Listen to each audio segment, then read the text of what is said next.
ഞങ്ങൾ പറഞ്ഞു V D സതീശനോട് ഒരാളെ പറഞ്ഞേക്കണം നിങ്ങൾ, എന്നിട്ട് ഇത് പരിശോധിക്കണം. കാരണം ഒരു പുകമറ സൃഷ്ടിക്കരുത്. ഈ സമൂഹത്തിൽ ഇങ്ങനെ ഇത്രയും ട്രാൻസ്പെറൻ്റായി ഇത്രയും സുതാര്യമായി ഇടപെട്ട് എല്ലാവർക്കും മാതൃകയാക്കാൻ പറ്റുന്ന തരത്തിൽ ഒരു പ്രവർത്തനം നടത്തിയ സംഘടനയെ അവരഭിനന്ദിക്കണ്ട, ഇങ്ങനെ ആക്ഷേപിക്കരുത്.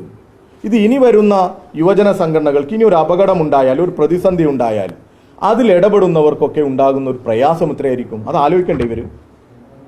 ഇത്രയും രേഖകൾ മുൻനിർത്തി ഇത്രയും പണം പിരിച്ച് അത് ഏറ്റവും മാതൃകാപരമായി ഈ സമൂഹത്തിൻ്റെ മുമ്പിൽ അവതരിപ്പിച്ച ഒരു സംഘടനയെ അവർ വീണ്ടും സംശയത്തിന് മുന്നിൽ നിർത്തുക. ഏറ്റവും രസകരമായ ഒരു കാര്യം, ഈ കോൺഗ്രസിൻ്റെ ഒരു വക്താവ് കഴിഞ്ഞ ദിവസം എന്നോട് ഒരു ഫോണിൽ മീഡിയ വൺ ഒരു ചോദ്യം ചോദിക്കുന്ന സമയത്ത് അദ്ദേഹം അവിടെയും വരിക, അദ്ദേഹം അതല്ലാതെയും പറയുന്നതാണ് കേട്ടത്. അതിൽ അദ്ദേഹം പറയുക, DYFI ഇത്രയൊന്നും പണം പിരിച്ചിട്ടില്ല, ഇത് കോർപ്പറേറ്റ് ഫണ്ടാണ് എന്ന്. നോക്കണം നിങ്ങൾ, എവിടേക്കാണ് ഇവർ ഈ കൺഫ്യൂഷൻ, ഇങ്ങനെ ഒരു പുകമറകൾ സൃഷ്ടിക്കുന്നത്?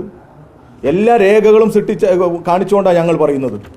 ഇനി സംശയമുണ്ടെങ്കിൽ വിവരാവകാശ നിയമപ്രകാരം നിങ്ങൾക്ക് ആർക്കും ചോദിക്കാം, അന്വേഷണാത്മക പത്രപ്രവർത്തനം നടത്തുന്ന നിങ്ങൾക്കൊക്കെ ചോദിക്കാം, ഞങ്ങളെ പണം കൊടുത്തിട്ടുണ്ടോ, ഞങ്ങളെ പണം എവിടുന്നാണ് വന്നത്, ഇനിയല്ല നിങ്ങൾ വന്നാൽ ഇപ്പോൾ ഈ രേഖയും ഒക്കെ കയ്യിലുണ്ട്. എന്നിട്ടും ഇങ്ങനെ ചോദിച്ച് അന്തരീക്ഷത്തിൽ നുണകൾ കൊണ്ട് ഒരു മറ സൃഷ്ടിക്കാം എന്ന് കോൺഗ്രസ് ശ്രമിക്കുക.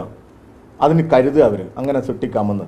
നുണകൾ കൊണ്ട് മറ സൃഷ്ടിച്ച് അവരുടെ നേരെയുള്ള ചോദ്യങ്ങളിൽ നിന്ന് ഒളിച്ചോടാമെന്ന് കോൺഗ്രസ് കരുതിയാൽ അത് അവർക്ക് തെറ്റി.